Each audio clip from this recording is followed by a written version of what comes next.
Paano naulit-ulit na natin dito? Ha? Dahil sinabi mo na? Kulit-kulit na naman dito, di ba? Na mapapaayos na dito. Kaloka ka? Tanga ka?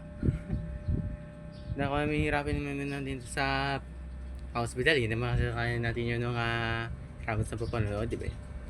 Di ba yun? Di ba yun eh? Kaloka pa ka?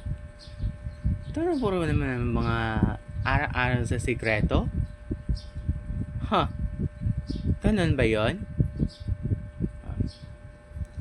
Ganun ba yung mga stress? Ganun? Wait lang.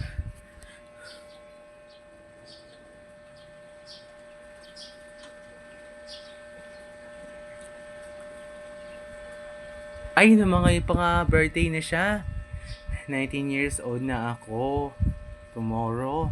Ayun na nga, malapit.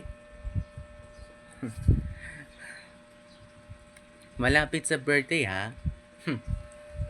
Tapos mas marami natin ang pagkain. Tsaka doon mo natin naman sa likod. Oh, 'di ba? Okay na. Tapos na.